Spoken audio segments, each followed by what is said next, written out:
Bonjour mes petits élèves de première S. Dans cette vidéo, je vais vous remontrer comment on trouve l'image d'un objet à travers une lentille convergente. Donc on verra les trois cas.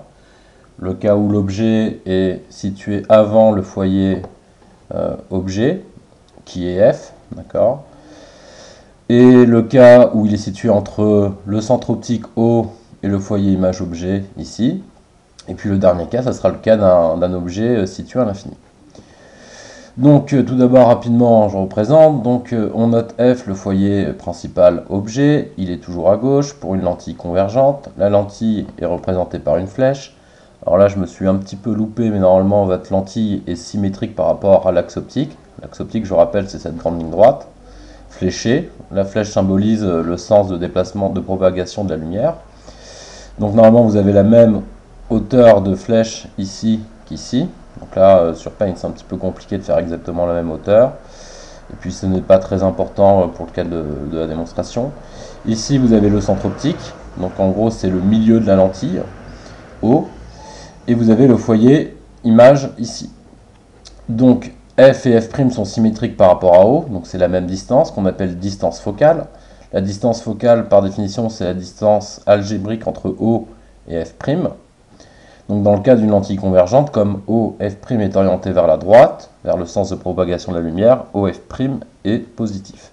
Si on avait été dans le cas d'une lentille divergente, qu'on n'étudie pas en première S, vous auriez inversé les foyers image et objet. Donc là on aurait eu F', là F, et du coup OF' aurait été vers la gauche, donc dans le sens contraire de la propagation de la lumière, et donc ça aurait été une distance négative, ce qui explique que les lentilles divergentes sont exprimées en dioptrie négative, avec une divergence négative. Ici, on a donc placé un objet, AB, A étant le point sur l'axe optique et B étant l'extrémité de l'objet. Donc on va essayer de trouver où se situe l'image de cet objet à travers la lentille. Comme on sait que l'image d'un point est un point, pour le trouver, on n'a besoin que de deux rayons. Les rayons, je vais les tracer avec des traits verts. Donc le rayon le plus simple, c'est le rayon qui passe par le centre optique. Un rayon qui passe par O n'est jamais dévié. Donc vous tracez un trait qui part de B et qui passe par O. Vous le faites assez long pour ne pas être embêté et devoir le refaire.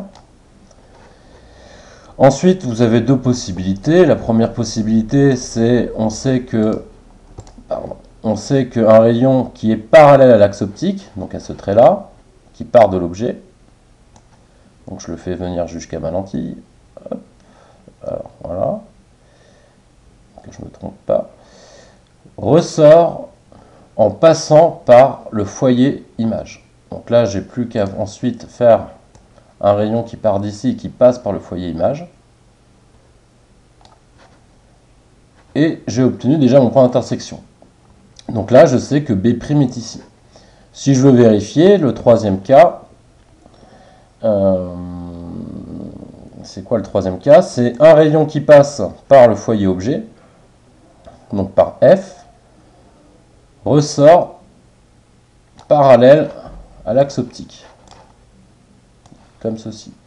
Alors ici, vous pouvez voir que ça ne marche pas, parce que, comme j'ai fait ça sur Paint, malheureusement, mes distances ne sont pas parfaitement symétriques, et donc ça ne marche pas. Normalement, on devrait avoir un rayon qui arrive parfaitement sur ce point d'intersection ici.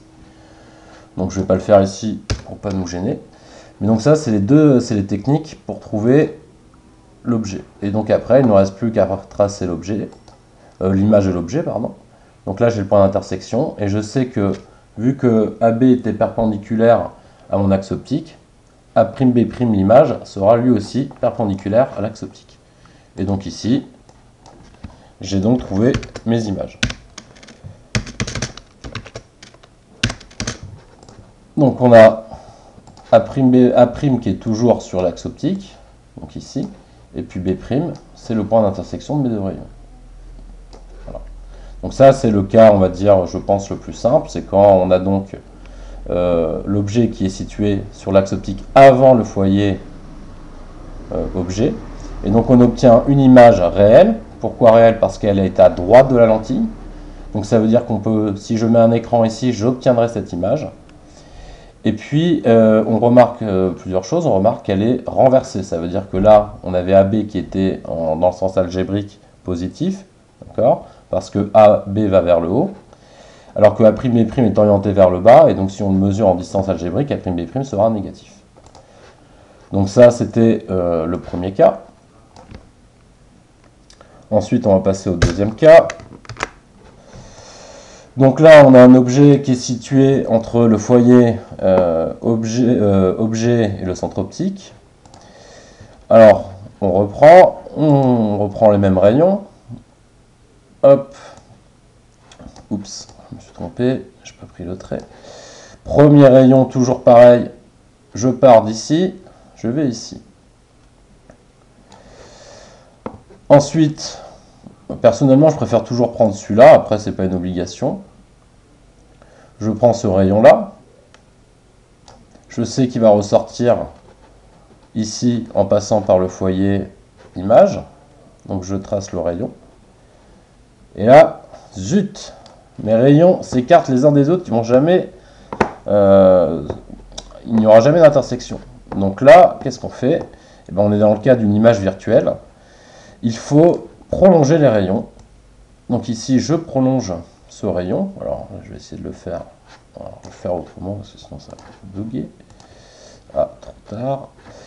Donc, je repars d'ici. Je prolonge ce rayon. Alors, excusez-moi pour l'approximation ici. Hein, malheureusement, c'est du paint. Hein, c'est pas très facile de faire un truc précis. Cette partie-là, vous devez la faire en pointillé. D'accord? Hop. Parce que ce n'est pas un vrai rayon lumineux. C'est un rayon virtuel. Il n'existe pas, il n'y a pas vraiment de lumière ici. Il est donc virtuel et on le fait donc en pointillé pour le différencier d'un vrai rayon. De la même manière, je prolonge ce trait-là. Voilà, de cette manière. De la même manière, ce n'est pas un vrai rayon lumineux, c'est un rayon virtuel. Je le fais donc en pointillé. Et là, je retrouve l'intersection de mes deux droites. J'ai donc trouvé la position du point B'. Je n'ai donc plus qu'à tracer mon objet de la même manière que tout à l'heure.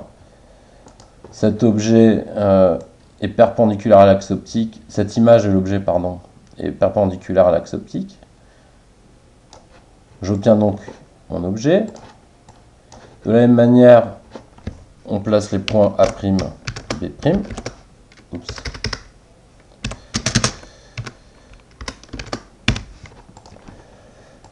Donc A' est toujours sur l'axe optique et puis B' est à l'intersection des deux. De la même manière qu'on a fait les rayons virtuels en pointillé, on trace l'image en pointillé parce que ce n'est pas une image réelle. C'est une image virtuelle parce qu'elle est située à gauche de votre lentille.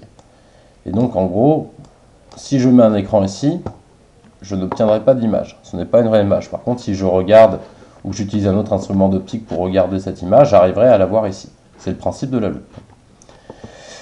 On remarque que par contre, donc, elle est virtuelle parce qu'elle est à gauche, et puis on remarque aussi qu'elle n'est pas renversée cette fois-ci, elle est droite, et puis elle a été agrandie.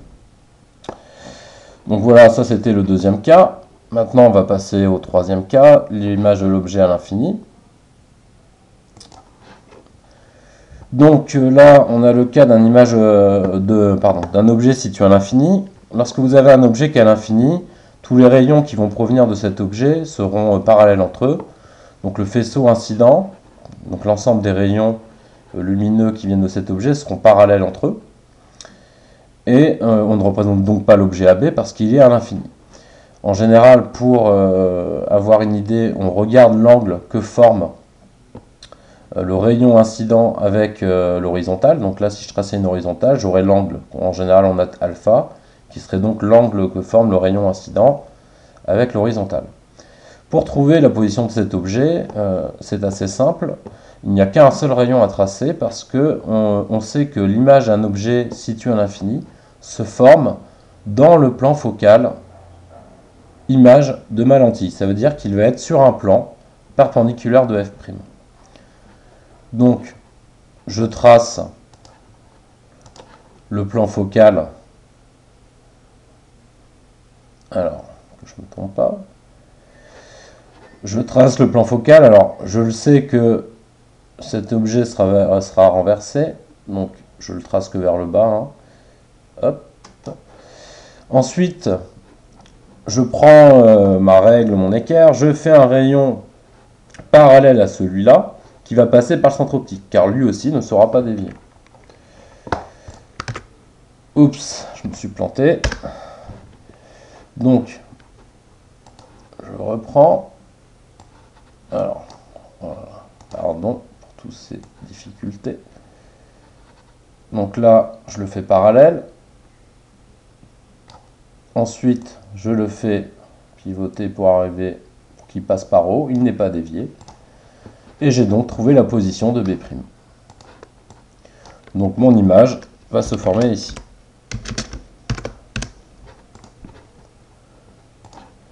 C'est une image réelle qui est située dans le plan focal image de ma lentille. Et voilà. Bon, je pense que c'est relativement assez simple. À partir du moment qu'on a bien compris la méthode, il n'y a pas de souci pour trouver dans les différents cas l'image de l'objet.